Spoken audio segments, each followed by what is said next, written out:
freedom, man. That's what it's all about.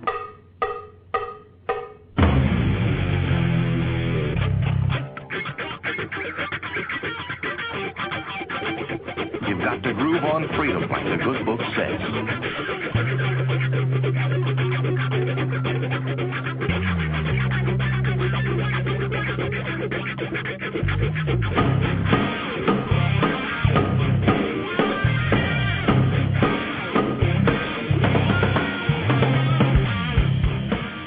Welcome. You are listening to What on Earth is Happening. This show will discuss the topics of human consciousness, mind control, natural law, the occult, and all issues that affect the freedom of the people of Earth.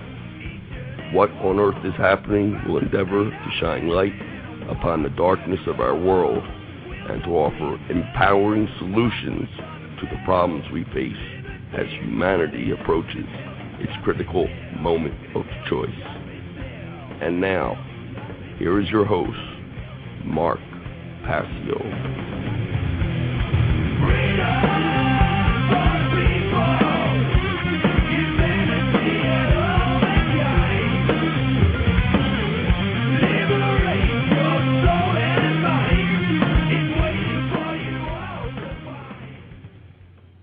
Welcome. It is great to be here. You're listening to What on Earth is Happening, a new radio show on Revolution Broadcasting. I'm your host, Mark Passio, and before we get into the topic that we're going to discuss tonight, I want to make a few announcements about how the show is going to work. I want to send some thanks out to people that made this show happen, and I'll give the call-in number. Maybe we'll get to some calls a little bit later. So this show is going to be broadcast live on Tuesday evenings at 8 p.m. Eastern Time, and it's going to be 2 hours. The second hour is going to be picked up by Revolution Broadcasting and aired on Thursday evening at 8 p.m. Okay, so the show is broadcast live on Tuesdays. The 2-hour show, second hour is going to be picked up by Revolution Broadcasting on Thursday evening at 8. So tune in every Tuesday and Thursday at 8 p.m. on Revolution Broadcasting. My website, you can listen live to both hours there, is whatonearthishappening.com. That's whatonearthishappening.com. Okay, so I want to send out some thanks to some people for making this show happen. The first person I want to thank is Bob Tuskin from theylie.com. And he was really instrumental in helping me get this show on the air, and an incredible amount of thanks go out to him for all of his help in getting everything set up. I want to also thank Eric G. for introducing me to Bob and basically setting the chain of events in motion that led to me getting this show. So with that in mind, let me give you the call-in numbers, and hopefully we'll get to some callers a little bit later on this evening. The call-in number is 347-884-9417. That's 347-884-9417. Okay, so let me tell you a little bit about what I do and what we're going to be talking about here tonight. I give a presentation. It's a slideshow presentation and lecture, and it's called What on Earth is Happening. And in it, I basically try to get to the root causal factors of the problems that humanity is experiencing as a species, to strike at the very root of these problems and understand enough about the nature of these problems so that we can basically go to work on solving them. Because ultimately, that's what this is really all about. Many of us have recognized a lot of the problems that humanity faces, but not many of us really understand the causal nature of those problems, the absolute root core factors that are really contributing to those problems and why we see them manifesting in our shared reality. So in order to get down to how these problems work, you need enough basic information about the nature of the problem. And once you have that, then you can move on to actually implementing solutions. So that's basically what we're going to talk about here tonight. We're going to basically get to the heart, the very heart of the nature of the problems that we encounter as a species and what's really taking place around us in the world. So the first thing I want to talk about, what this entire radio show is ultimately going to be about, is what is truth. We have to get down to the fundamental core of what truth actually is and understand it enough, because truth is intricately related to the problem of why we experience suffering in our world. It's completely intermeshed with that idea. Truth, in the way that I look at it throughout my presentation and the way that it's going to be dealt with on this radio program, is essentially nothing more than that which is. That which has actually undergone the process of actually occurring in our reality. Nothing more than that. Events actually take place. They play out in our three-dimensional space-time reality. And that's what I'm calling truth.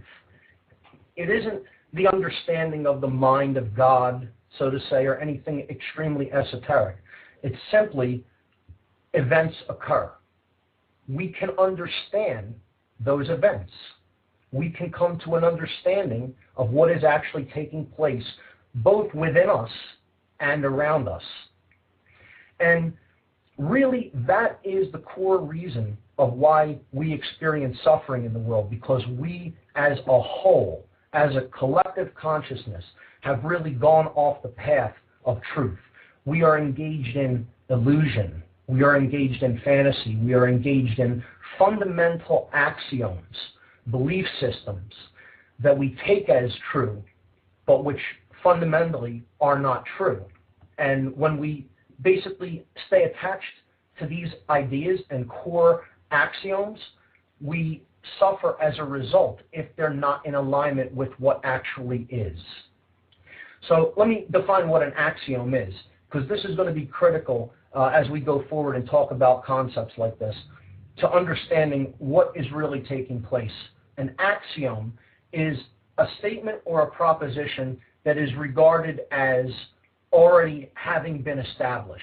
It's taken as true. It is something that is accepted. It's something that is considered self-evident to most people. Okay? Now, that could be a real problem if what that person takes as self-evident isn't actually what is.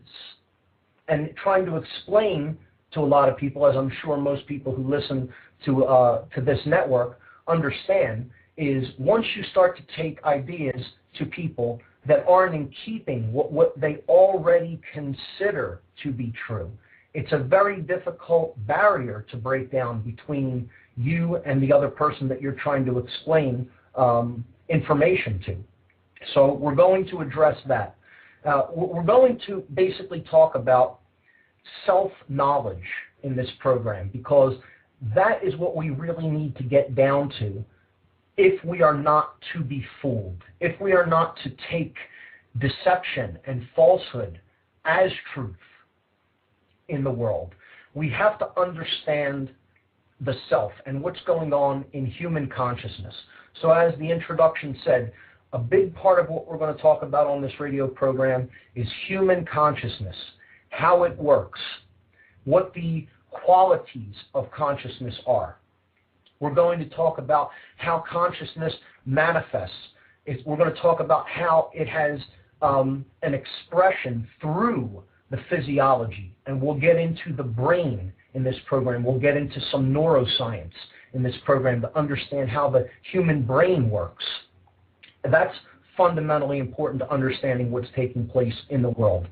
So to get back to the idea of truth, I want to read a quote by the philosopher Soren Kierkegaard. He said that really there are only two ways that people are ever fooled in the world. One is that they believe that which is not true. They accept something that has no basis in actual reality. So they accept ideas or propositions that are not true. The second way that people are fooled is that they refuse to accept that which is true and is actually taking place around them. And Kierkegaard basically said these are the only ways that people are really ever fooled in the world, that they experience manipulation. And I would take this statement even a step further. And I would say that these are really the only two reasons that humanity ever really experiences suffering. Those are the two reasons that humanity experiences suffering. They believe that which is not true, and they refuse to accept that which is true. So that could be another topic of discussion, and we could get a dialogue going about this a little bit later. Now, the next thing I want to talk about is manipulation and deception. Okay, these go to work on us on a daily basis, as many of us know, to basically pull us away from the truth and to get us to not see the truth, get us to not see what is right there in front of our eyes, in plain sight, so to speak. Adolf Hitler, the Supreme Chancellor during the Third Reich in Nazi Germany, he made a statement, and he said, "Make the lie big. Make it simple. Keep saying it, and eventually the people will believe it." Make the lie big. Make it simple. Keep saying it, and eventually you'll get people to accept it. Now think about that. You have to make the lie big. It has to be about something that everyone thinks about, that everyone values in life. It has to be about general concepts that people accept, that people take into themselves, and then base their life upon. Hitler's minister of propaganda during the Third Reich was Paul Joseph Goebbels. And he made a statement that is actually even more sinister than Hitler's.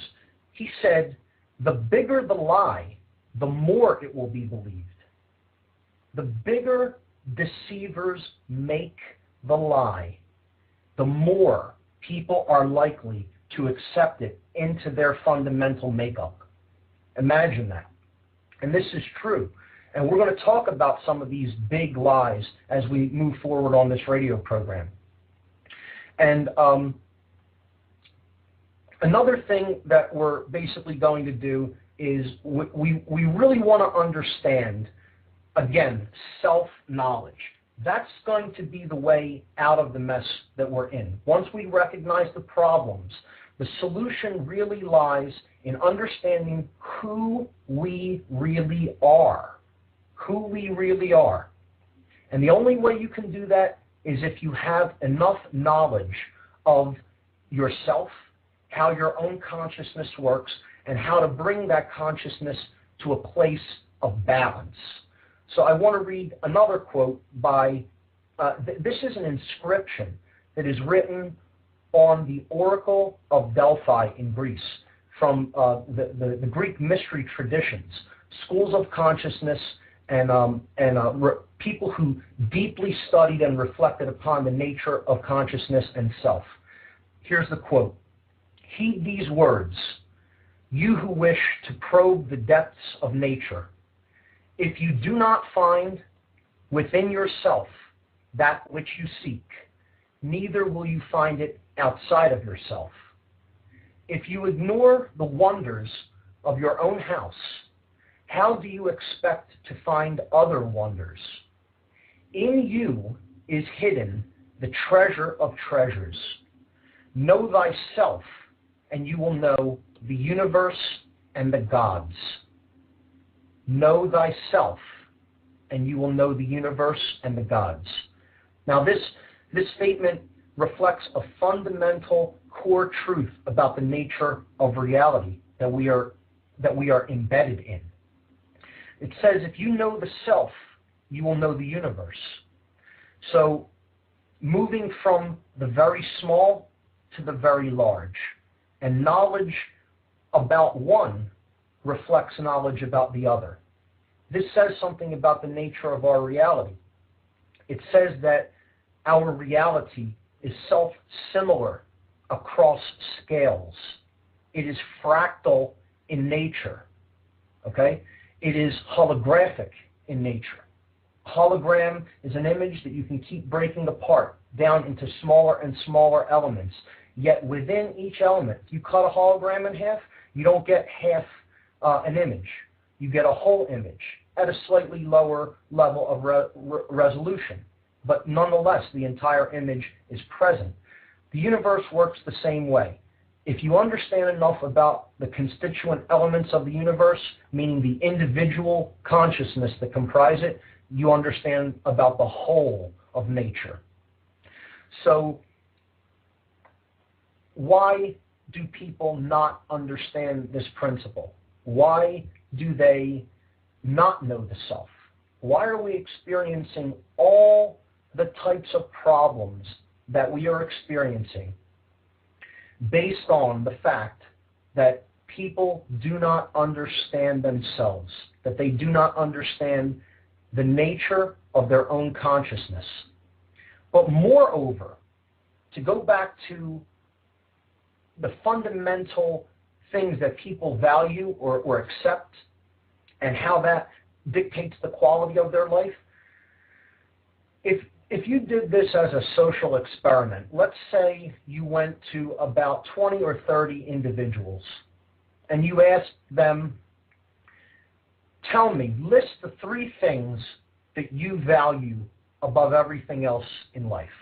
Just list the 3 things that you think are the most critical to your life and the quality of your life. Now, I guarantee you would get an extremely diverse amount of answers. They would be all across the board. They would range from family to health to money to possessions to just religion, general concepts in life. But I would almost guarantee you, I would almost be willing to bet anything on the fact that if you did this social experiment, even with many people around you, you would not get back the answer truth from many people. And this is why we're in the mess that we're in as a whole, as a people. People have lost the idea that truth is valuable, that it means something in relationship to the experience of their lives, that it dictates the quality of that which they experience in their lives. And again, these 2 things are fundamentally interwoven and cannot be separated from each other. When we are in alignment with what is, okay, we are in alignment with what is and what is true, and we speak the truth and we live according to truth. And by that I mean natural law and moral law, and we're going to talk about those things. Then the quality of our experience improves and we don't suffer. If, however, the nature of our lives varies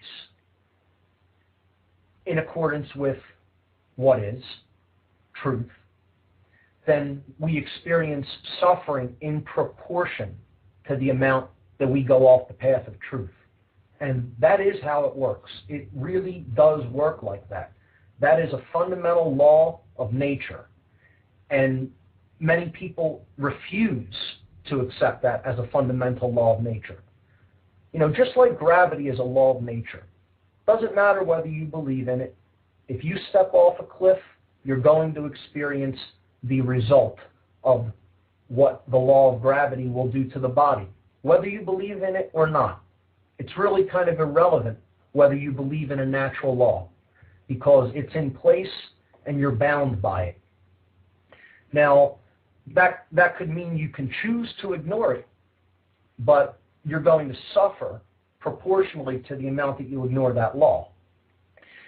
And this is going to lead me into another concept, and I want to bring out the difference between two forms of not knowing, because I'm going to talk a lot about natural law and how natural law works throughout this program and programs that we do into the future.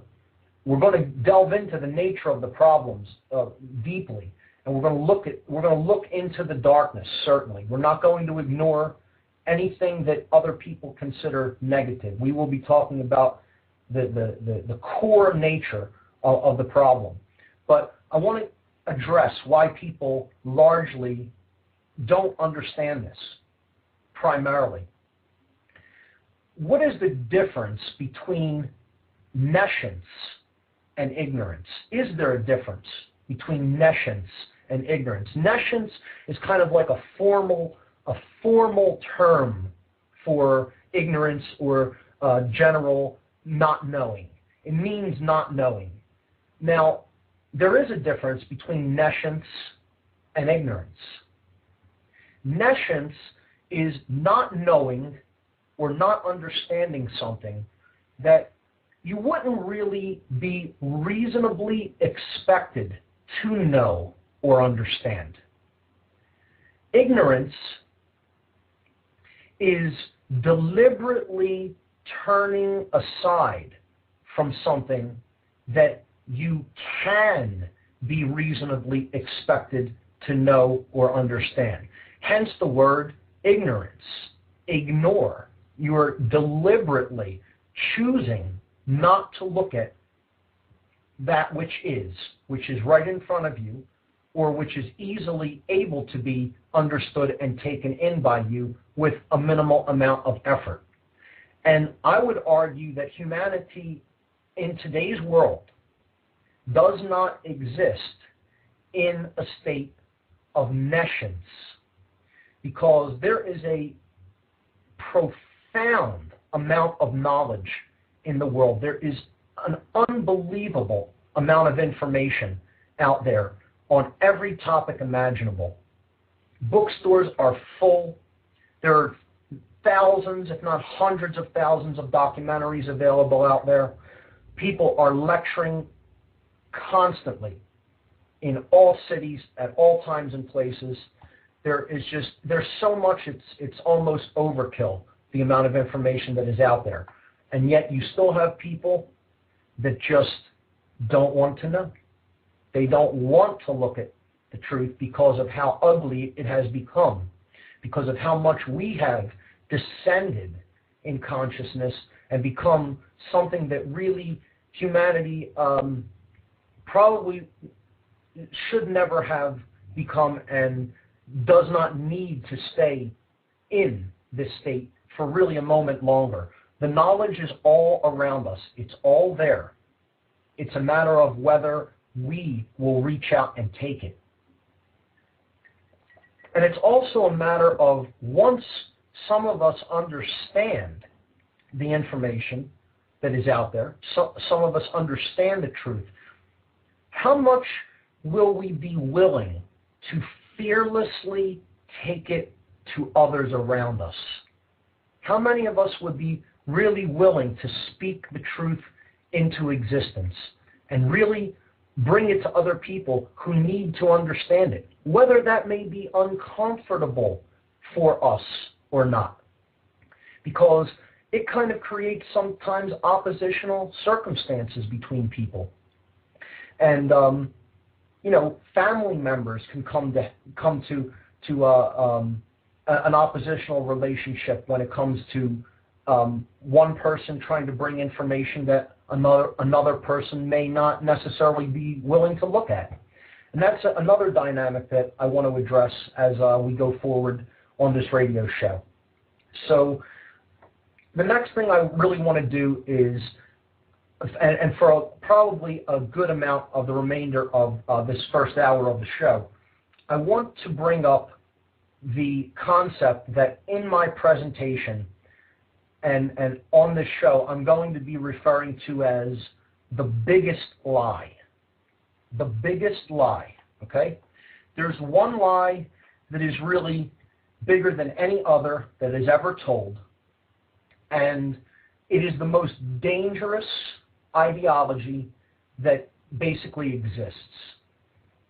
And this is the ideology. I'm going to tell you what the name of it. There actually is a name for it. I don't give it that name in my presentation, but on the show I want to actually tell you what the name of this ideology is called, because, and we're going to get into it in depth, because this is one of the most fundamental ideologies, believe it or not, in the Western world.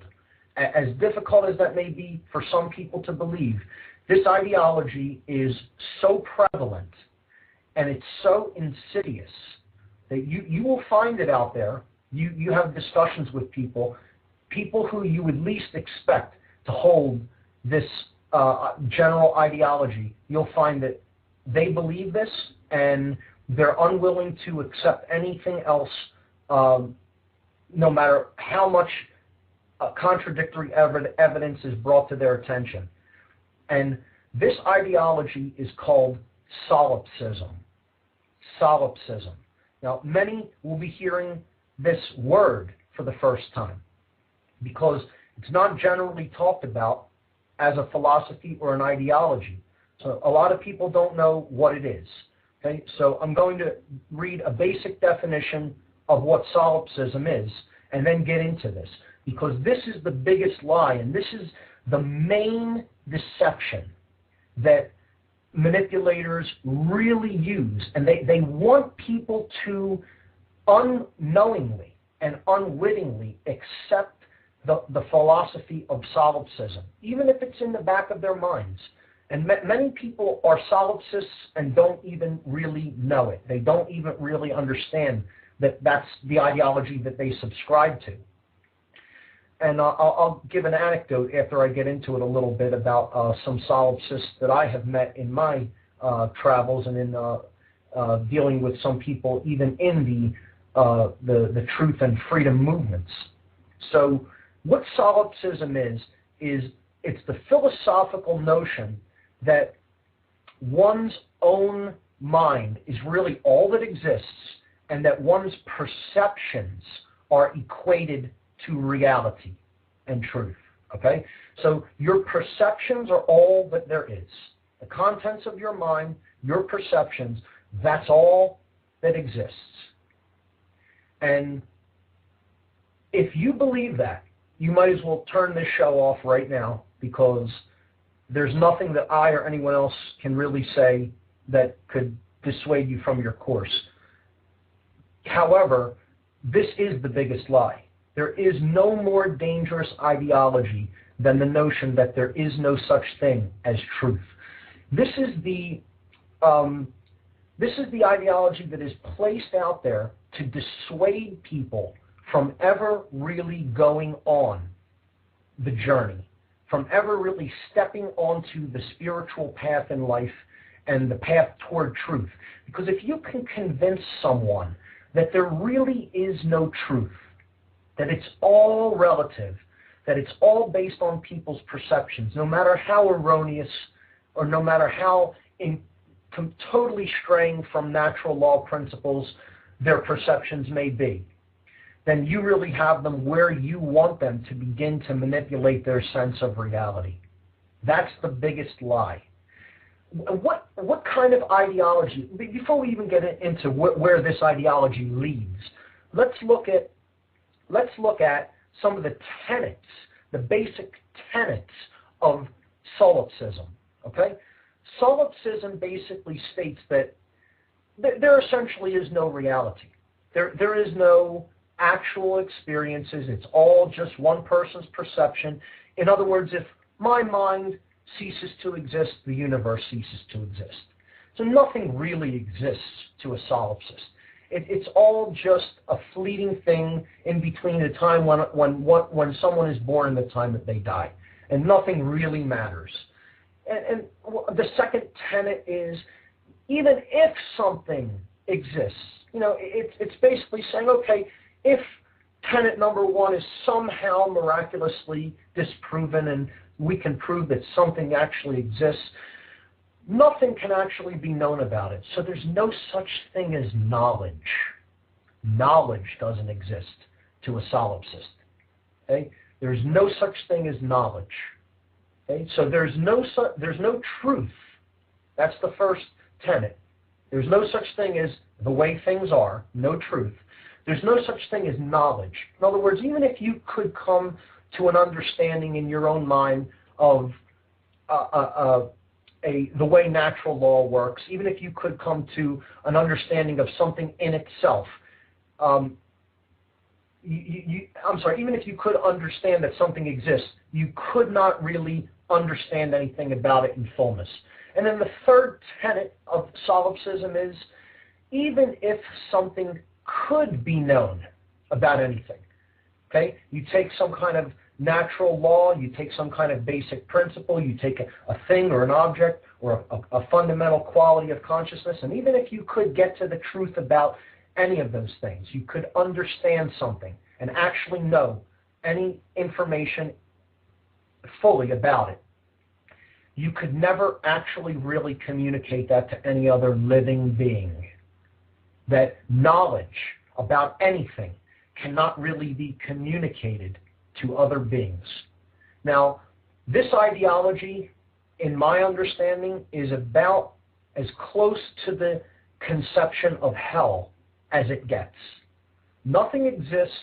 Even if something were to exist, you can never really know anything about it. And even if you were to somehow come into knowledge about it, it is impossible to take that knowledge and communicate it to anyone else. And what I would say is, this is the biggest lie. This is the lie that manipulators really want propagated to other people, because that means they'll never begin the awakening process. The awakening process takes one initial leap of faith. Only one. One and only one. And that leap of faith is that you must initially believe that there is truth to be found on the journey. Otherwise, you will never set foot on that path. If you believe there is no such thing as the truth, it doesn't matter about anything else that takes place around you, because you will never actually, for yourself, look into anything. If you believe you're not capable of understanding truth, you'll never start looking into it for yourself. And if you buy the third tenet, that even if you were to understand it, you can never really truly communicate it to anyone else, you'll never really begin speaking the truth to anyone else. And that's why this is the most dangerous and insidious ideology on the face of the earth. And it's called solipsism. Remember that word, look into it. And there are more solipsists out there than you would even believe. I know that may be difficult for some people in the type of listening audience that listens here on Revolution Broadcasting and the people that come to my site, whatonearthishappening.com. However, that is the case. There are a lot of solipsists out there. And I work with a group in the Philadelphia area called Truth, Freedom, Prosperity. I attend a lot of their meetings. They're activists, and they're people who actively are truth seekers, and people who are really trying to turn the tide in the dynamic that we're experiencing right now. And even I go out to some of their meetings, and even some people that come out to hear ideas that are expressed in a group like this, I've heard the notion that there is really no such thing as truth, even in groups like that, which is a disheartening thing to hear in the truth and freedom movements. You would think, why would anybody be out at a group called Truth, Freedom, Prosperity if they believed there was no such thing as truth and it was all about individual perceptions? See, the idea that perception is reality is something that many people really want to propagate and embed in the consciousness of people. But perception is not reality. The quality of our experience is dictated by how closely aligned our perceptions come with truth. And our goal in life needs to be to bring our perceptions into harmony with truth, with that which is. Okay, so we're not constantly engaged in fantasy, so that we're not constantly ignoring that which is going on around us. And more importantly, we're not ignoring that which is going on within us, because that's really where this is all being driven from. And you're not going to hear me too much talk about the highest level of the control element that's going on. You're not going to hear me get into hatred toward those people who are really up at the highest level of the conspiratorial pyramid, because I don't hold a lot of bitterness or anger toward those people. In a lot of ways, they are united with themselves, at least. In a very sick, twisted, and dark way, they're united with themselves. See, they're beings that as they think, so they feel, and so they act. As twisted as their actions may be, they're still in unity, at least, with themselves. And that's why they're successful at what they do. That's why they have, and have had up to this point, a largely easy time at manipulating the rest of us. Because most of us cannot make that same claim. We can't make that same claim, sadly, that as we think, so we feel, and so we act in unison. And there is no contradiction between those three modalities of our consciousness in our lives.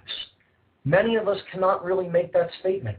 We take actions that we know in the knowledge that we carry and in our emotions, how we feel about it. We know and understand that essentially those actions are not what we should be doing. Yet for whatever reasons or justifications, we take those actions anyway. And that's how we get off the path of truth, and that, again, is why we suffer. And we really can't bring those three aspects of ourself, our thoughts, our emotions, and our actions, into alignment unless we understand enough about ourselves and how we work. And that's why the manipulators of this world are really so successful. They understand how consciousness works. They understand how natural law works. They understand how the principles of truth work. They've decided to take that knowledge and use it as a weapon against other people that they wish to control and put under their thumb. Because if you can take so much knowledge out of general circulation and you can hide it, you can occult that knowledge. And that's all the word occult means. And we'll be talking about a lot about the occult. We'll be talking about different occult systems, different occult ideologies and beliefs, different occult groups as this show progresses over the weeks. All the word occult means is hidden. It comes from the Latin. Again, another thing I'm going to be doing a lot on this show is we'll be free-forming ideas, we'll be throwing different concepts out there, but one thing I really am going to be doing a lot is getting into the meaning of words and getting into how words control people. We are controlled through words more than any other methodology. Believe it or not, that's true. The word occult is derived from Latin, and do this as an experiment. Just play a general word association game with people. Say occult, and then tell the person, tell me the first word that comes to your mind when I say that word. And I guarantee you, you can do this 100 times, I guarantee you at least 90% of the time, the first word that is going to come back in a word association game with other people, if you say the word occult, you will get back the word evil. Almost guaranteed. Try it. This is what manipulators want you to think of as the occult. Okay? All it is knowledge that has been hidden. It comes from the Latin verb occultare. Occultare means to hide or to conceal. That's it. So the word occult is derived from Latin, and all it means is that which is hidden from sight. Nothing more, nothing less. There is no connotation on whether it is for good purposes or for evil purposes. And that's another distinction that we're going to make in this radio program. What is the difference between understanding and wisdom? What is the difference between knowledge and properly applied knowledge? See, to know something, and many people that are listening to this show and many people throughout the world have a lot of knowledge. They know a lot about what is going on. However, that's only the first step. Having knowledge can be helpful, and having knowledge can be useless. Knowledge is simply information. Okay? And what matters isn't necessarily having the knowledge, accurate information about what is. That's knowledge. However, what really makes knowledge important, knowledge in itself isn't power. What you do with what you know really imbues knowledge with power. That's when it becomes actively applied knowledge. And that is done through our actions. Once you know, what are you going to do with what you know? And hopefully this program will be an inspiration for some people to really begin using the most powerful device, the most powerful agency, the most powerful force in the known universe. And that is the power of the human voice. That is the most powerful force in the universe. The voice is the greatest gift that we have ever been given, and it can serve a dual purpose. Because the manipulators of this world, they're using their voice 24/7, and they're using it for deception and manipulation and the propagation of lies, and in particular the biggest lie, that there's no truth, don't even bother going after it. After all, you can't know it. You don't have the ability to really know and understand what is going on and what is taking place around you. And more importantly, they want you to identify with the fact that you can't really know what's going on inside of yourself, in your own consciousness. So knowledge properly applied in the world, that is what wisdom is. And that's what makes knowledge good or bad. Used for good, to elevate human consciousness, or used for evil purposes, to spread deception and to keep people ignorant and to keep people under control.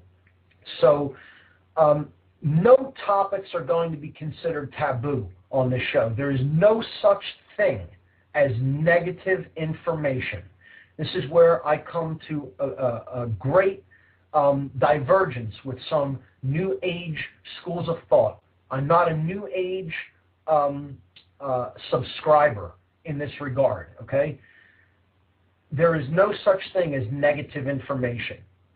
As a matter of fact, one of the worst things that I think that we can do is refuse to engage the truth, no matter how ugly it is, if we refuse to look at our own shadow, at the darkness that dwells in our own individual consciousnesses and in our own hearts, then we're really not going to get very far on the journey that we're on, and we're not really going to get to the heart of the matter. We have to be willing to look into that heart of darkness and confront it, because there's really no escape from the situation. Hate to break the news to most people, but there's no escape from the situation that we've worked ourselves into as a species. There really is no escaping it. The way out of this uncomfortable situation is to go through it. Not around it, not under it, not over it, not turning your back and walking in the other direction. It doesn't work like that. The way out is to go through the problems that we've created by confronting them. And the only way to do that is to look at oneself. The answer lies in the mirror, and that's going to be the focus of what this show is really ultimately all about. This show is going to be a process of self-examination above all else. Self-examination. The more self-knowledge we have about how we work and why we fundamentally believe the things that we do and why we fundamentally behave in the ways that we do. Until we have enough information about that, you really aren't in a position to start affecting things for the better and moving it toward the solution. There does have to come knowledge first. Otherwise, we'd be running around like chickens with our heads cut off, not really knowing what's going on, not really knowing what's going on within us, most importantly. So let's further break some of these ideas down and get into let's get into what human consciousness really is ultimately about. We have a threefold nature to our consciousness. Maybe it would help first, let's talk about what consciousness is. Consciousness is really the solution to the problems that we face. It's the solution for not being deceived anymore. It's the solution for not being able to be externally controlled by other people anymore. Consciousness is the solution to ultimately all the problems that we face as a species. Because if we don't have consciousness, we're wandering in the dark. We are wandering in base levels of awareness. You never really know the difference between truth and falsehood if you're at a low vibrational consciousness. You know, somebody can come along with any lie or any made-up notion, and they could hold it out there as bait, and you'd be willing to bite it and buy it. You know, again, it has been said, are we really being sold the lies that we're living according to? Were we really sold them? Or did we buy them willingly? That's a question we all really need to ask ourselves. Were we so hungry for someone to take responsibility for us, for someone to think for us, for someone to solve problems for us, that we were willing to lay aside our personal responsibility and most of all our responsibility to understanding the truth? Were we willing to lay that aside and just say, okay, I'll take your solution. All you have to do is put it out there and I accept, I'll buy it. I think the latter is certainly the case, that we really weren't sold the mess that we're in. We bought it hook, line, and sinker. And the only way to really get out of that modality of being in the world is to raise consciousness. That's what the solution ultimately is. Every problem contains in itself the seed of its own solution. And that seed is human consciousness.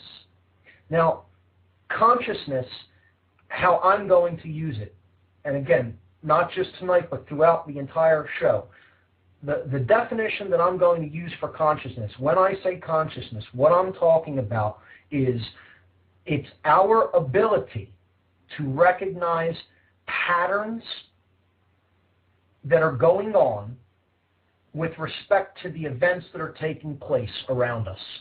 And not just around us, but also inside of us. You know, the internal patterns that take place within the body, within the mind, within our feelings. That's what consciousness is about, being able to recognize patterns and meaning. What do those patterns mean?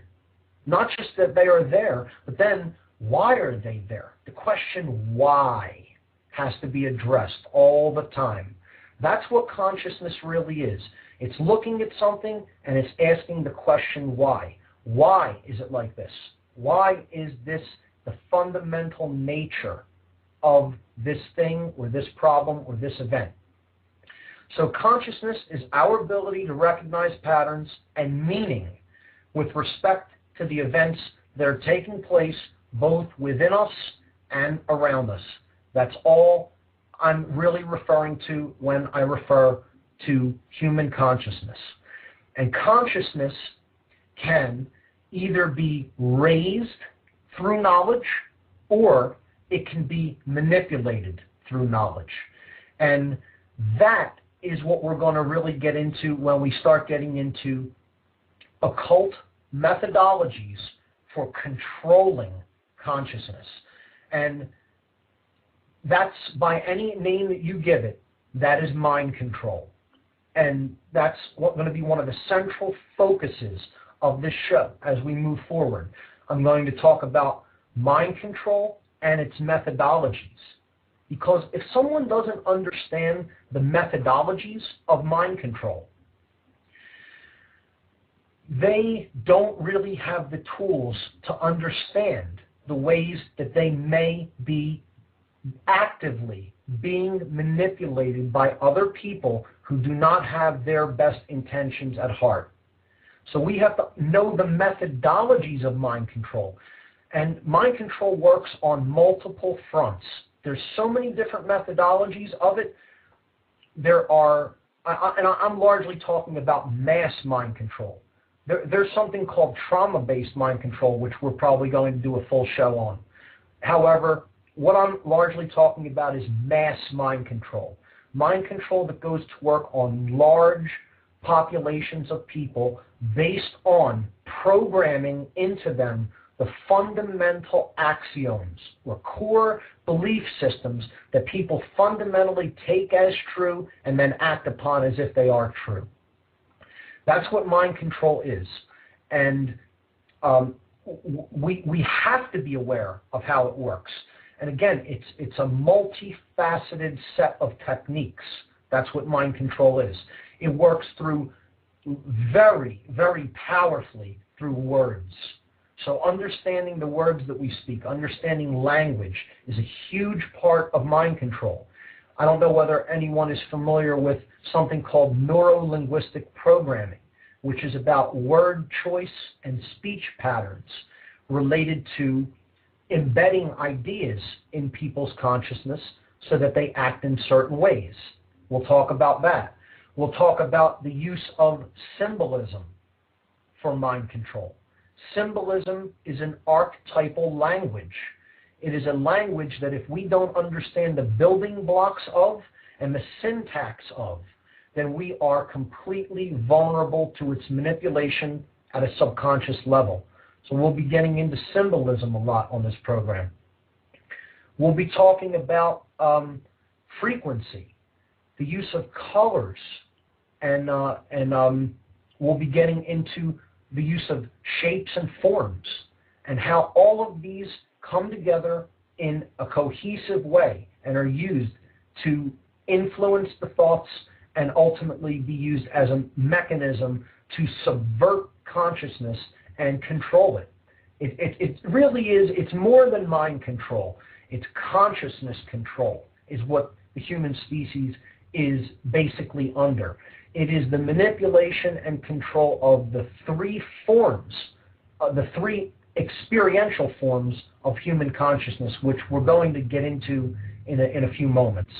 So I want to do a couple of things. The first hour is going to be winding down soon. I want to give out again the call-in number for this program and encourage people to call in during the second hour. I basically largely laid out a lot of concepts during this first hour in a short amount of time. So let's have some callers call in on the call-in line, and let's take some calls in the second hour if we can. The number to call in is 347-884-9417. So go ahead and start calling that, and I'll take some calls during the second hour of the broadcast tonight. The number again is 347-884-9417. My website is whatonearthishappening.com, and again, this show is going to be live on Tuesday evening, 8 to 10 p.m. Eastern Time, and it's going to be live on revolutionbroadcasting.com for the first hour. The second hour feed will be picked up by Revolution Broadcasting, and it will be broadcast on Thursday evening from 8 to 9 p.m. Eastern Time. So let's wrap up the show with the first hour of the show with an explanation of the two basic ways that consciousness breaks down and manifests. And essentially, these are in an internal feminine manifestation and in an external masculine manifestation. So I'll say that one more time. Consciousness, there is essentially two seemingly opposite qualities. However, they are really not opposites. They are really unified, and they dance with each other is a good way to look at it, okay? They're actually embraced, and they form the whole, the quality of the whole of consciousness. There's an internal, an indwelling feminine manifestation, and then there is an external masculine manifestation of consciousness. Now, different spiritual systems have given these different names, okay? For example, you could look in Taoism, and in Taoism, they're called yin and yang, okay? Yin is the internal feminine. It's a passive quality. It's an intuitive quality. It is more compassionate or submissive, and it is associated with the right brain. Okay, the right brain hemisphere largely carries this energy, the yin quality. In different occult traditions, let's say in Kabbalah, you have the paths of severity and mercy. Okay, so this would be like the mercy quality in Kabbalah. Okay, it is the feminine aspect. Now you have the external male quality of consciousness, and that's in Taoism that would be called the yang quality in consciousness. This would be the more dominant or analytical, the logical side. This would be a male element, and it would be more associated with the left brain hemisphere. Okay, so we could look at this in relationship to Freemasonry, for example, and you have the two pillars in Freemasonry. You have the pillar of Jachin leading to the sun, which could be considered the yang energy or the masculine quality of consciousness. The pillar of Boaz leads to the moon. That would be the feminine quality of consciousness. Okay, so we'll get into this a little bit more in hour number 2. In hour number 2, I want to take calls from listeners and discuss some of the ideas that I talked about during hour 1, particularly the concept of what truth is. I want to talk about the dangerous ideology of solipsism and get your thoughts on that. And we'll get more into the breakdown of human consciousness during the second hour of the program tonight. So I'm going to wrap up this hour. This show has been What on Earth is Happening. I'm your host, Mark Passio. Listen here every Tuesday and Thursday night at revolutionbroadcasting.com at 8 p.m. Eastern Time. My website is whatonearthishappening.com. We'll be right back for the second hour. Freedom, man. That's what it's all about.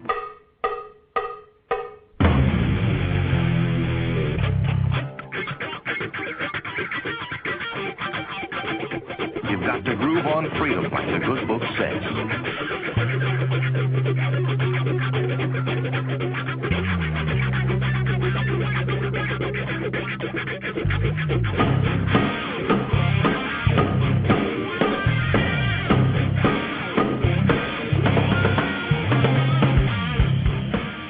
Welcome.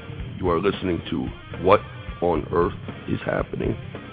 This show will discuss the topics of human consciousness, mind control, natural law, the occult, and all issues that affect the freedom of the people of Earth. What on Earth is Happening will endeavor to shine light upon the darkness of our world and to offer empowering solutions to the problems we face as humanity approaches its critical moment of choice. And now, here is your host, Mark Passio.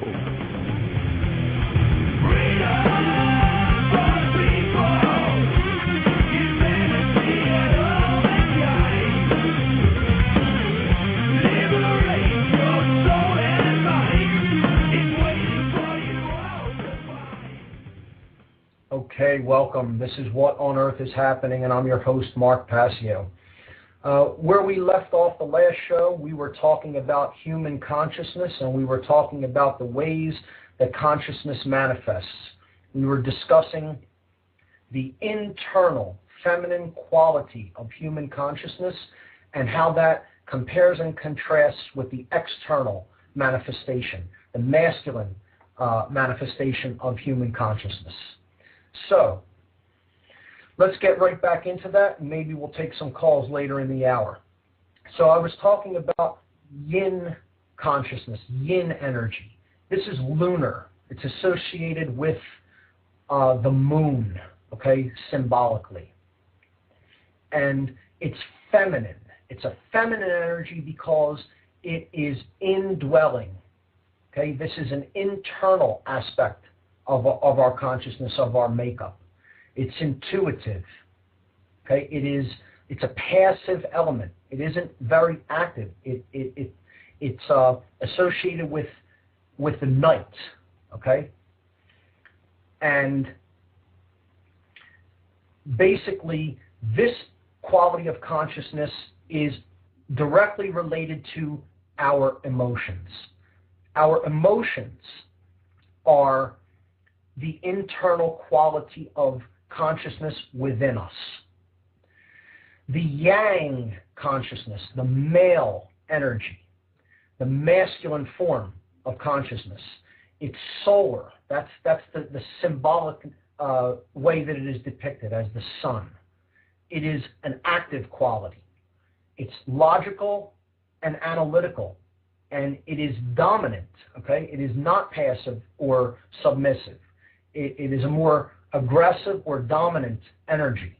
And this energy is all about our actions in the world.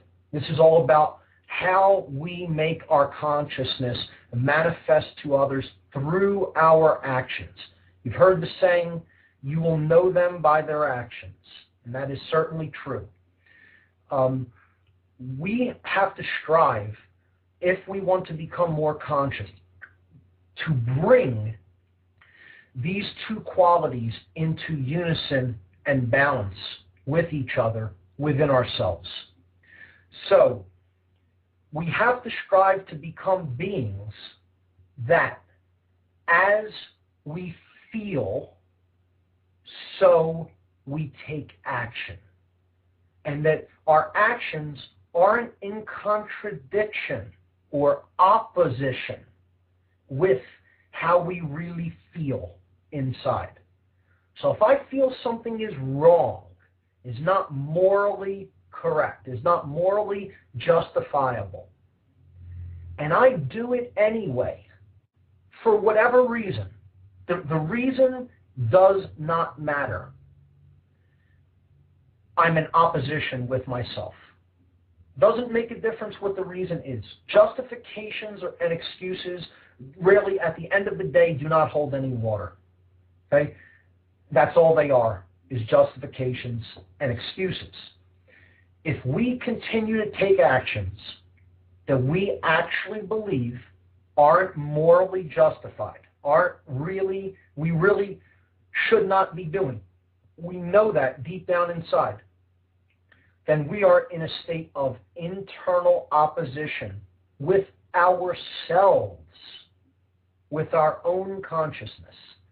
And for that very reason, that is why we're largely experiencing the negative and uncomfortable and often painful situations that we're experiencing in the world today. Because we are in a state of internal opposition with ourselves. We have to strive to make these two qualities into one within us. And there's many different methodologies for doing that. I'm going to get into eventually on this show practical grassroots solutions for affecting real change in our lives.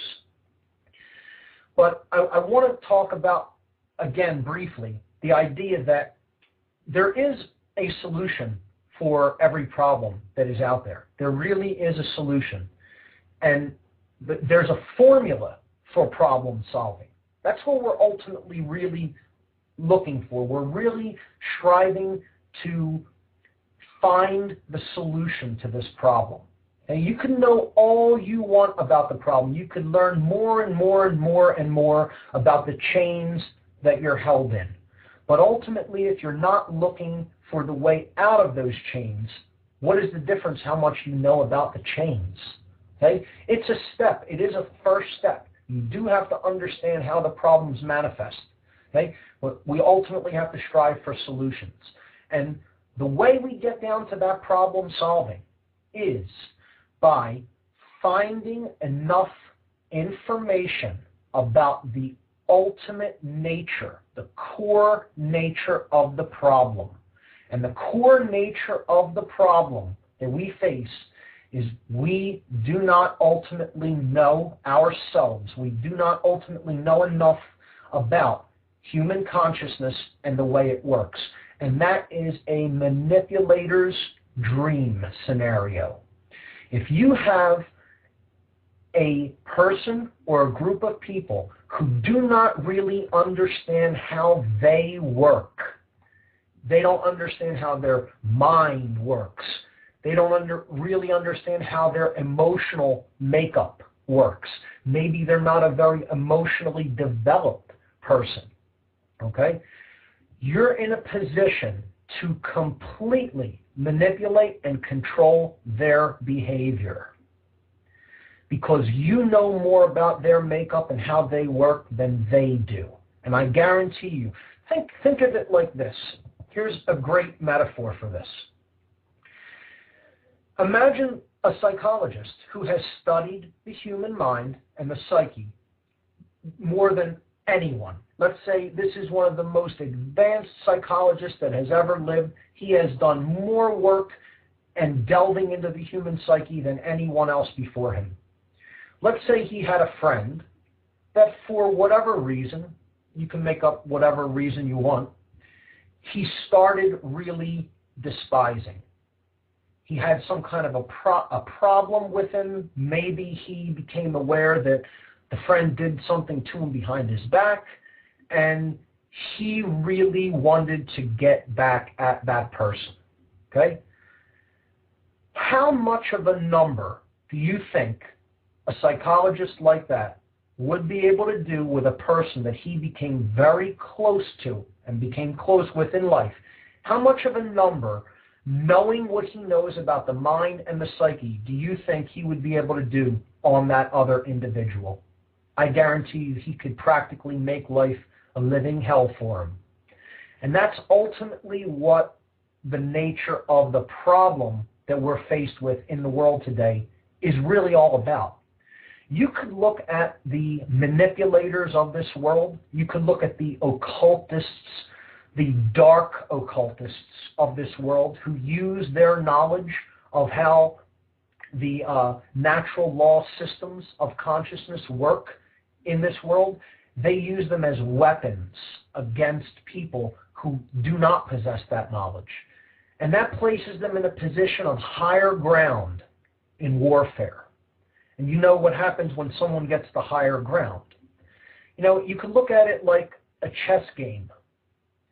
Chess requires a lot of different elements, you know, coming together for someone to really be an excellent chess player. You have to really know the game.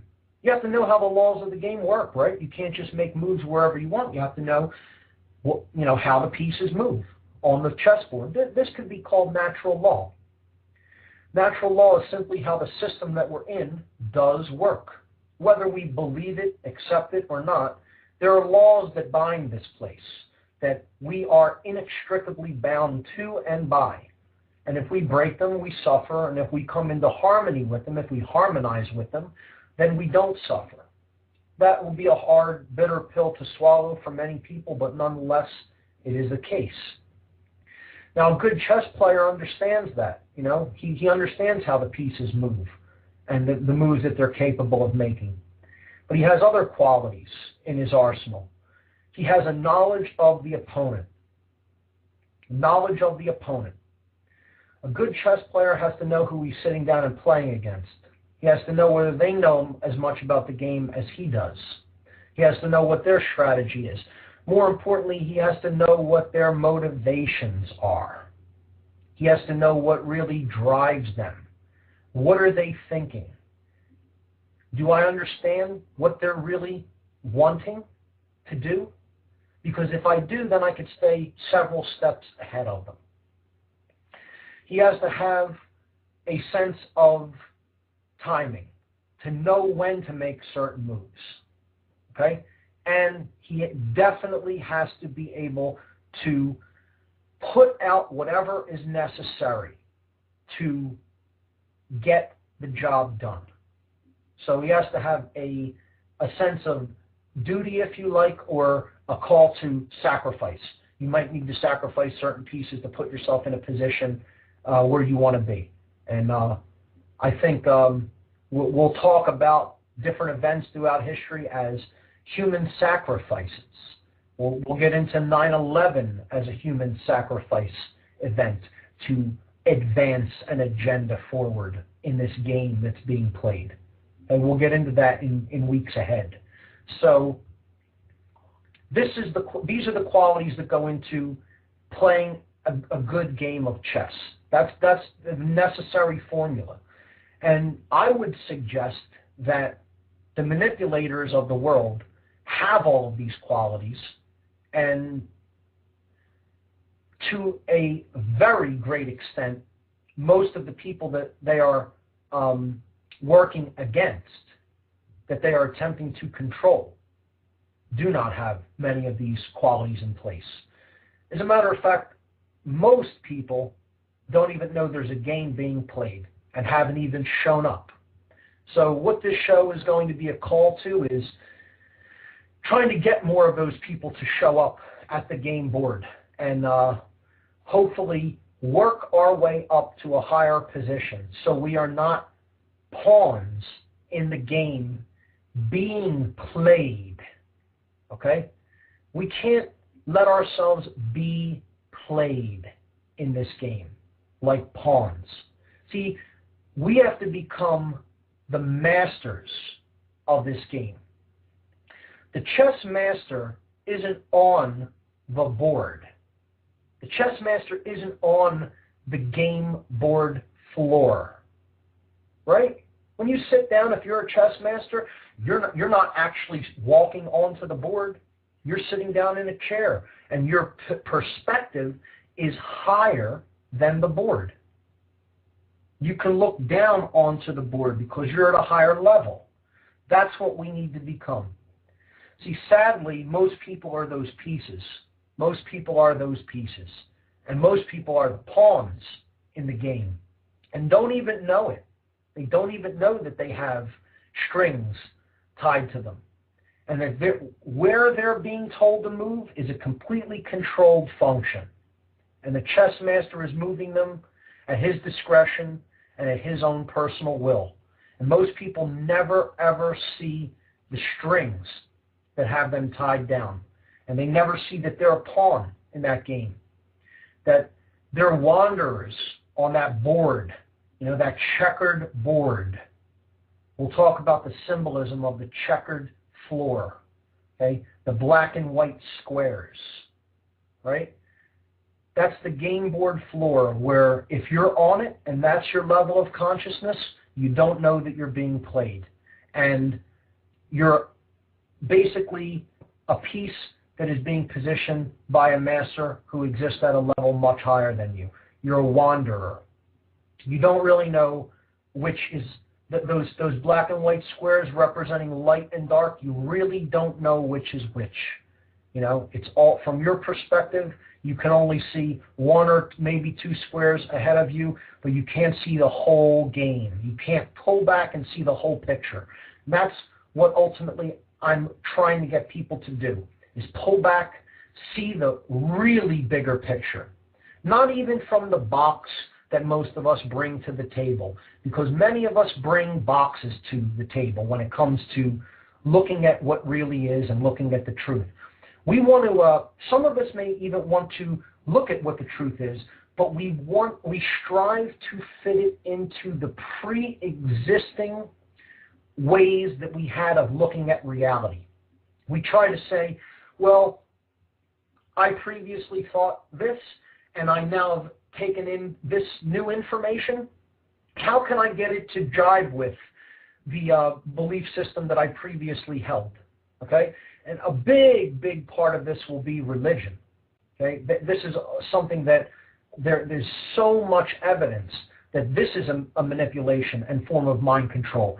And yet you hear many people that never want to admit to that and who don't look into the basis and the formulation of their religions and how that is also a form of mind control. So people bring different boxes to the table. The boxes are of all shapes and sizes and colors and materials, but newsflash, the truth does not fit in a box. So if you're bringing a box to the table, eventually, at some point, this show is going to make you feel uncomfortable. And I want it to do that, because the truth, again, does not fit in a box, and anybody trying to stuff it into a box is going to be sorely disappointed. So let's get back into our discussion about self-knowledge. Self-knowledge is what we need. We need consciousness, the ability to recognize patterns of information, the ability to recognize what is taking place both within us and around us in the external reality that we experience and share with others. So, consciousness at its core has a dual nature of internal feminine qualities and external masculine qualities. How this manifests in each individual unit of consciousness, let's call it, in different mystical traditions, the word monad is often used. The one that is the expression of the all. And there are many monads. Each individual has their own unique expressed consciousness, even though we're all part of the one unified ocean of consciousness that exists in the universe.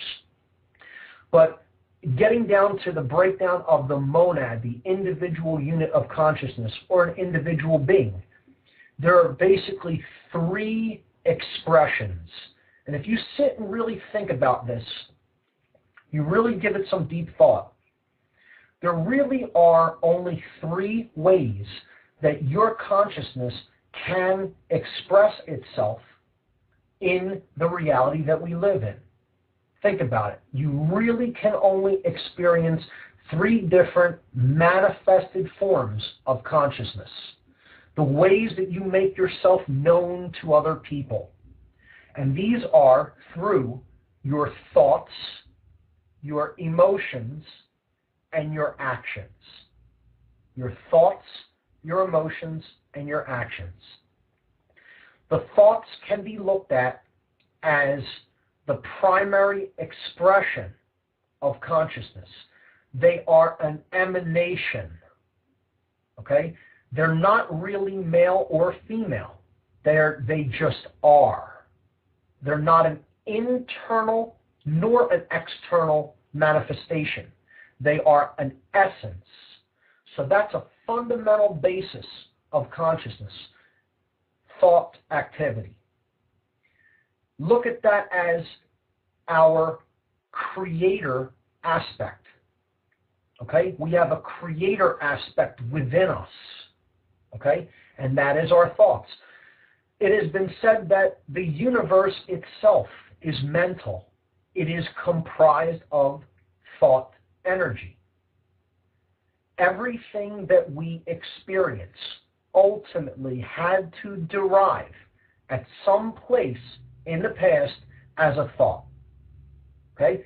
A fork, an eating implement. Okay? Someone had to think, I want to make something to use as an eating implement, and devise something that we now know as a fork. But the thought had to arise first. And this is with anything. Any action we take had to ultimately arise as a thought. Any piece of technology that we make had to arise as a thought. Any series of events that we experience had to exist first in the thoughts of the people that made that event occur. The second aspect of consciousness, as it manifests in our reality, is our emotions. Our emotions are the internal aspect of our consciousness. These are the ways that we basically express ourselves within the body, within our own bodies, within our own physical makeup. We express ourselves inside of us through how we feel. Okay?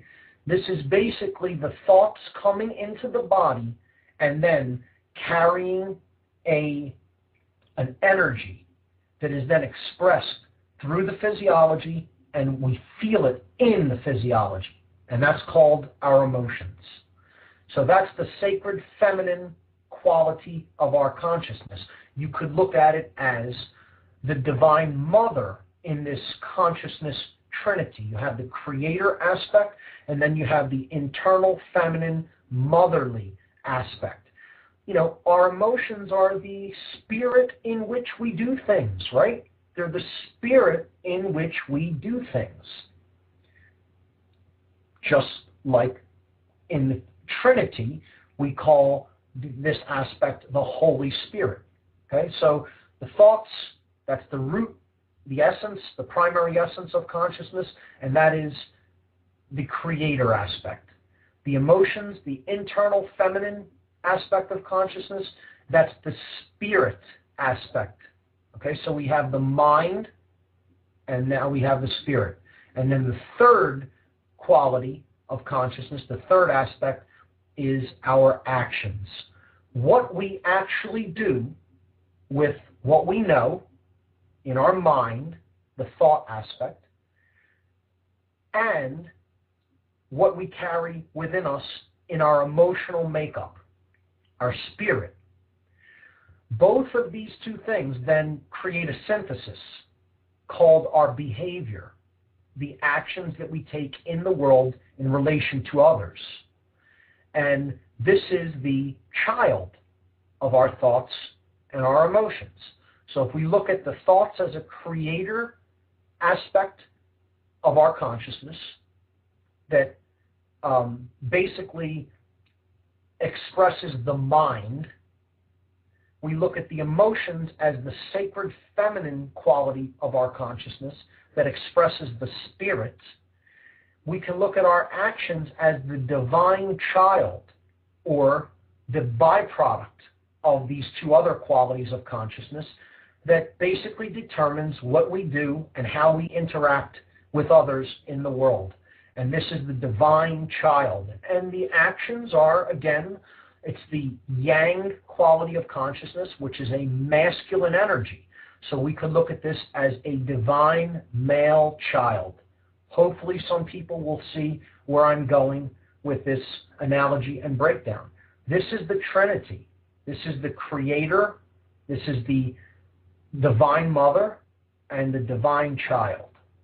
Okay? And the Divine Mother could also be considered the Spirit, the Holy Spirit. So this also gives us the mind, body, and spirit connection. Because again, our thoughts are how our mind manifests, the actions are what we do with our body, and the emotions are our internal quality and our internal makeup, the sacred feminine quality, which is our spirit, the spirit in which we do things. This concept that I have just described in different mystical traditions has been called the law of three, or the triune aspect of human consciousness. Triune means 3 in 1. 3 in 1. And of course, you can see the analogy to different mystical traditions and different religious notions of a trinity in many different cultures. So, the next thing that I want to talk about here tonight is how these 3 qualities express inside the human physiology. And this is critical toward understanding how people are manipulated. And if we don't get any callers, if we have some callers that are going to call in, I'll give the call-in number one more time. If we do get callers, I will take some calls during this hour. If we don't get callers, I'm just going to continue to get into the physiological aspects of consciousness through a breakdown of the human brain for the rest of this show. So if we get some callers, maybe we'll take some. If not, I'll just continue on with an analysis of the physiology and the human brain and how that relates with our consciousness, and that's what we'll do for the remainder of this show. So, the human brain is part of the discovery of self. Yet, if you go to an average person on the street, or even in your family or your other friends, many people do not really understand what they carry in between their own ears. They don't understand any of the components. They don't understand the makeup of the brain. They don't understand how the brain works. They don't understand what qualities of their personalities the different components of the brain drives or gives rise to. And this is extremely and exceedingly sad, because if somebody doesn't understand how the most sacred gift that they have ever really been given, I would say, aside from free will, but let's put it this way, this is how your free will manifests itself. If you don't have a brain, you're really not going to be able to manifest much free will. So I think the greatest gift that we're ever really given in the universe is our free will. And I think to understand the human brain is to really understand ourselves and how we are a gifted species by even possessing a brain of the order and magnitude that we do have. So that's why I think it's critical for our understanding of what's going on in the world to understand what is going on in our own brain. And the first way we need to do that is by basically understanding basic structures within the brain. I'm not going to get super technical, and I'm not going to go into any kind of high-level neuroscience. All I want to do is basically break down some of the structures in the brain and get people to understand how these structures are directly connected and tied with fundamental human motivations. Okay? So, the oldest part of the human brain and the simplest structures of the human brain are in the lowest parts of the brain. The actual height-wise, the lowest part. Now think about how interesting that is. It's like saying a foundation of a house, which is the part that is laid down first, is at the lowest level of the house. Of course, that's true, okay? Because you can't build something on top of it if you don't have a foundation there to begin with.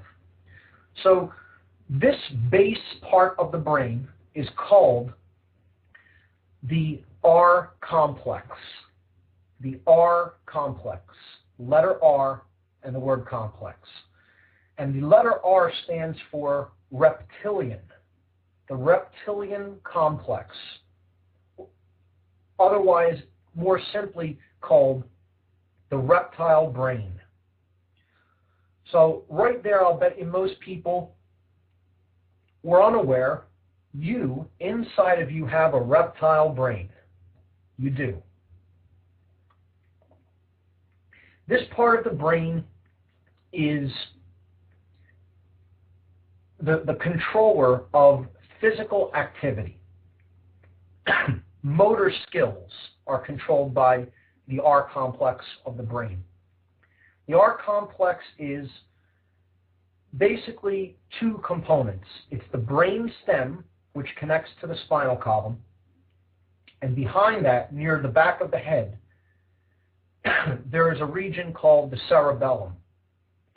These two components of the brain govern motor skills. They govern motor skills. Without this part of the brain, you would not be able to move. You would not be able to move your arms and legs. You would not be able to walk. You would not be able to talk. You would not be able to basically do anything that involves moving any of the muscles of your body. So it's a critically important part of the brain. You need this part of the brain to do anything in the world, basically.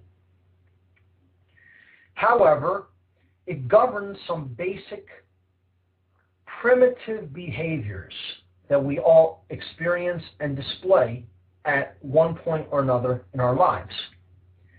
This part of the brain governs the fight or flight mechanisms of the consciousness. See, when we were a less evolved being, we engaged predators that we had to make a decision about. Did we have enough ability to stand and fight them, given the situation or the tools or weapons that we had? Or would we have to flee from them in order to survive? Because this part of the brain, the R complex, is all about survival. It's all about what we need to do to survive. It governs eating, okay, sleeping, anything that we need to do to survive in the physical world that we live in. And the fight or flight response is about what we do when our survival is threatened. What happens during this state of mind, this fight or flight response, is the heart begins to pump blood very quickly, and it's pumping it away from two areas of the body and toward two other areas of the body. Okay? So when we go into fight or flight response, which is otherwise called stress, this is commonly referred to in the modern world as stress. Okay? When we go into this modality of consciousness, the R complex of the brain sends instructions to the human heart, and it says, pump blood faster. Pump it away from the torso and the head. Now think about that. Blood begins to pump vigorously away from the torso and the head. So in the torso is all of our vital organs. In the head is the brain. Okay? So richly oxygenated blood is not being sent during times of stress, otherwise called fight or flight response. It is not being sent actively to the torso or to the head, to the brain. Why? Well, during times of making a decision about whether you're going to fight or run away, once that decision is made, you're choosing either to stand and fight or to run because you're in a situation where you're being preyed upon. You don't need blood in those areas of the body. That's not the top priority in that given situation. Blood needs to go to the extremities. You're not going to sit and do any conceptual thinking if you're under attack by, let's say, a mountain lion. You're not going to think about deep conceptual ideas or philosophical ideas. You're also not going to do much digestion in that state or any other functions that the internal organs go to work on to process food and other nutrients in the body. That's not a priority either at that time. What is a priority? What is a priority in a state of consciousness like that is you need to either have a lot of energy in your arms because you're going to need to be using them to fight off your attacker. So your arms muscles have to get all of that richly oxygenated blood so that it can become hard and that they can have energy to be wielded as weapons in the battle that you're about to be in. Conversely, if you made the decision to run away, lots of richly oxygenated blood needs to drive the muscles of your legs so that you can flee the situation as fast as possible in order to survive. Think about that in strategic survival terms. It makes so much sense. It makes so much sense once we understand that that's the mechanism that is really going on in our bodies and that the brain is driving that. Okay? You don't need the blood in the head or torso during a moment of attack. You need it in the extremities so you can either fight or run away. Now, that makes sense in a situation where you're fighting an attacker or a mountain lion. However, in the modern world, where do we see this happening most frequently? We're not really in many situations where we actually physically need to make a decision to fight somebody or to flee. Okay? In certain instances, yes, that is the case. But in general, where this mechanism of the brain is activating and going to work most frequently is when we are engaged in stressful activities. And we're almost always engaged in stressful activities, particularly in Western cultural life. So, unfortunately, this places us at an even greater disadvantage. This is actually an advantageous survival adaptation technique in the brain, which has become a detriment in modern society, because what we're doing with this function is we're essentially staying in through most of the days, most of the hours of the days that we live. We are staying in this construct of consciousness. We're living in the reptile brain most of the time. Most people are living in the reptile brain most of the time because it's one thing to the next, a hectic, busy lifestyle, a job, dealing with children, dealing with physical tasks and activities, traffic, other people during the day that we don't want to deal with and interact with. It's a constant struggle and a constant engaging in the reptile brain. And this is what we call stress. Now, in a context where there is no ability to either fight or run away, and therefore use it and then go back to normal brain function, we're essentially being trapped in that reptile brain throughout most of our lives as a culture. And this does very harmful things to the other structures of the brain, which I'm going to get into in the last 15 or 20 minutes of the show today.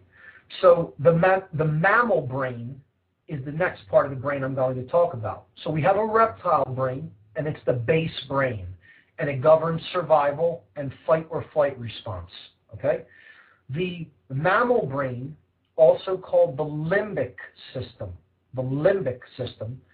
governs our emotional makeup. It governs the chemical interactions through which we experience our emotions. Okay, the limbic brain governs the chemical interactions through which we experience what we call our emotions. Again, the sacred feminine, internally felt quality of consciousness. Okay? So our emotional makeup is largely directed through, it's not derived by, it doesn't come into being because of the limbic brain or the mammal brain, but that's how the emotions basically get to a place where they can affect the physiology. They act through the mammal brain or the limbic brain. And this is the sacred feminine part of the brain. This is called the midbrain. In some occult traditions, they call it the middle chamber. The middle chamber, some people will recognize that concept. So without this part of the brain, we could feel no emotions.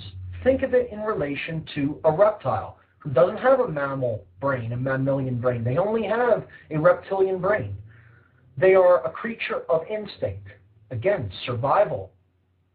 Cold-bloodedness is a feature of a reptile. They don't really experience emotions the way mammals experience emotions. Just consider a crocodile in relationship to a dog or a chimpanzee. A dog and a chimpanzee really experience emotional states that are quite different than a crocodile. Crocodile is largely a creature of instinct. But you can see a chimpanzee become sad or a dog become sad, and many other emotional states. Now, that's what we share in common. We share these two brains in common with different species in the animal kingdom, with reptiles and with mammals. There's a part of the brain that really makes us unique and actually in a higher level of organization and consciousness, and that is the human brain. And this is what most people think of when they think of the brain. They think of the gray matter part of the brain. And this is basically called the telencephalon. The gray matter section of the brain is called the telencephalon. The part of the brain where most of the neural activity takes place for human thought is in the outer portion, the outer layer of the telencephalon. And this is called the human neocortex. The neocortex. This part of the brain governs all higher order thinking of an individual. Every quality that really makes us human, we have as a result of having a highly developed neocortex. The neocortex is bilaterally symmetrical, and I've already talked a bit about this and brought up a little bit about the left and right brain. We have a left brain and a right brain. The left brain is the male aspect of the brain. It governs analytical thought, logic, scientific thought, mathematical thought. It governs our use of words and language. Okay, so the left brain hemisphere, these are all the functions that it deals with, that it makes possible. And this is the neocortex we're talking about, the higher order thought center of the brain. All the functions that really make us human and separate us from the other animals, this is the part of the brain that governs those functions. The other side of the human neocortex is called the right brain. This is the yin energy, the feminine qualities of the human makeup can be found by looking into the functions of the right brain.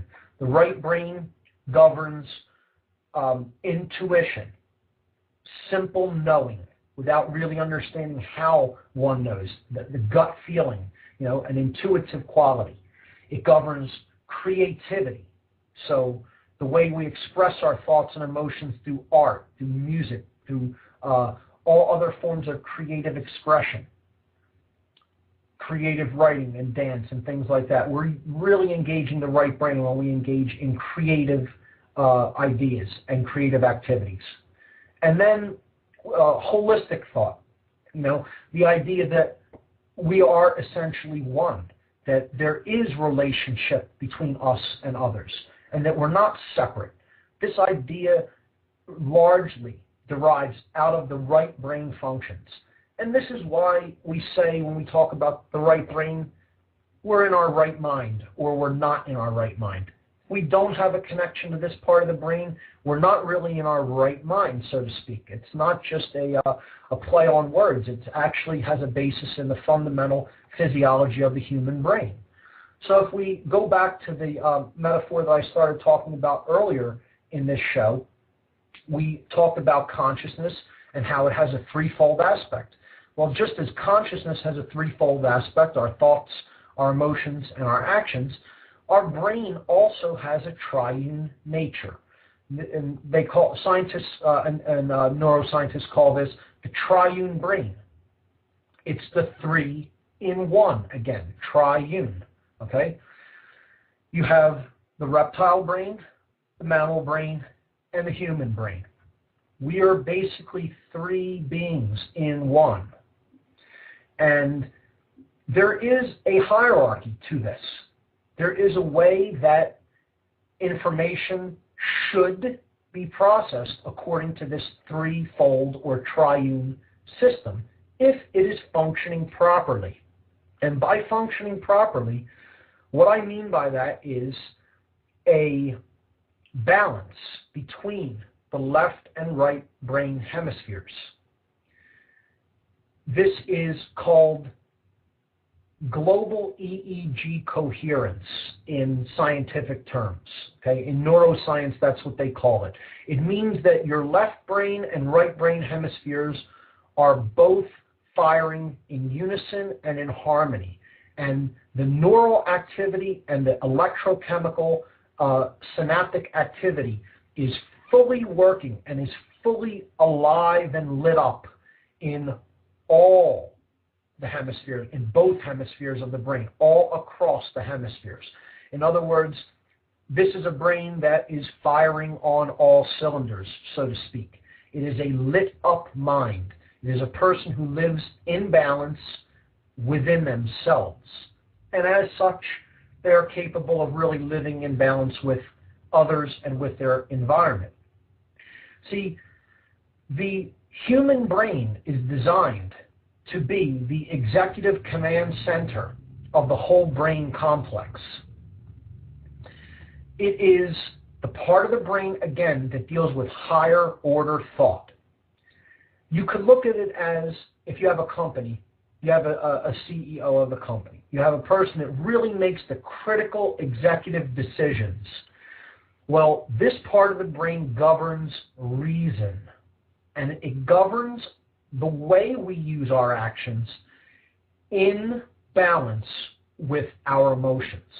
So if we have a balanced neocortex and not one side dominates the other, we don't have an imbalance to the left brain hemisphere and we don't have an imbalance to the right brain hemisphere, we become a person that is capable of higher order thought, conceptual thinking, and reasonable behavior, meaning behavior that is governed through the ability to reason and recognize patterns and recognize meaning with respect to patterns.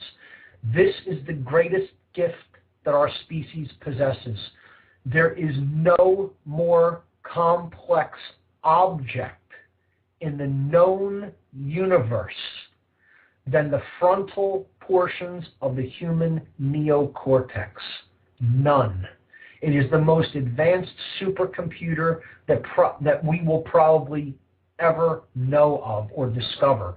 This is the most advanced computer that exists, and it is the most complex substance that we know of. And it's sitting right behind your eyes. Think about that. Okay? Now, if that part of the brain is working properly, we are in touch with the sacred feminine component of the brain structures, which is the limbic brain or the mammal brain, otherwise called the midbrain. This is always sending data upward toward the neocortex. Okay? Think about it. The spiritual part of the brain, the sacred feminine part of the brain that governs our emotions, is always trying to send data upward to the reasoning functions of the brain, the logical and analytical left brain and the creative, nurturing, and intuitive right brain, always receiving instructions from the midbrain. Okay? So if the brain is functioning properly, that's how it works. And then through the neocortex, we'll send instructions back down to the motor centers of the brain, the reptile brain, so that we use our actions governed by reason. Okay? Think about how this works. Really let it absorb. This is critical information to understand if we are going to understand how we work. If we don't understand how we work, we're completely subject to manipulation and mind control. And this is ultimately about becoming a being that governs oneself and is not subjected to the control of the mind through other people attempting to usurp and control one's mind and behavior. That's what this is ultimately about. And if we're going to do that, we have to understand how we work. And one of the best ways to do this is to understand the basics of neuroscience function and the basic structures of the human brain. So, what happens when we're constantly in the reptile brain? What happens when we're either imbalanced toward one brain hemisphere or the other brain hemisphere? Well, it's interesting because different things happen depending on the nature of the imbalance. And what I'll start to get into a little bit next week is I will talk about the different methodologies, the different methods of mind control that go to work on the different sides of the brain. Okay, because these are targeted functions. These are targeted methodologies, the mind control that is used against us. And there's two big ones in particular, which I'll get into, and I will explain how one of them goes to work on the left brain, one of them goes to work on the right brain. One of them holds back the left brain, one of them holds back the right brain. So these methodologies of mind control are geared and devised to throw people into one state of imbalance or the other, either completely left brain functions or completely dwelling in right brain functions. And this is a dangerous trap to fall into, and I would say 95% or better of people really are in one of these states of imbalance or another, either imbalance toward the left brain hemisphere or the right brain hemisphere. So I think what I'll basically do to wrap this show up, I think instead of trying to get into all of that right now, let's leave it where we have it for now. I'm kind of a little bit disappointed that we didn't get to take any callers, but unfortunately it looks like no one called into the switchboard. Let's see if we could get some callers in next week. I'd really be happy to take some of your calls and get some of your thoughts on these ideas. But for now, I'm going to wrap it up here and just give you some of the websites where you can listen to this show and many other great shows as well. Another big thanks to Bob Tuskin for getting me started on the Revolution Broadcasting Network. His show is going to be coming up at 10 p.m. on the East Coast. And my website you can go to and check out some of these ideas and listen to and watch many hours of presentations and lectures about these concepts and many others. I get into all of the breakdown of consciousness. I get into the methods of mind control. I get into solutions. That's ultimately what we're going to talk about as we go forward on this radio show. And my website is whatonearthishappening.com. Whatonearthishappening.com. I'll be here every Tuesday and Thursday night on Revolution Broadcasting at 8 p.m. Eastern Time. Catch you next time. Thank you for listening.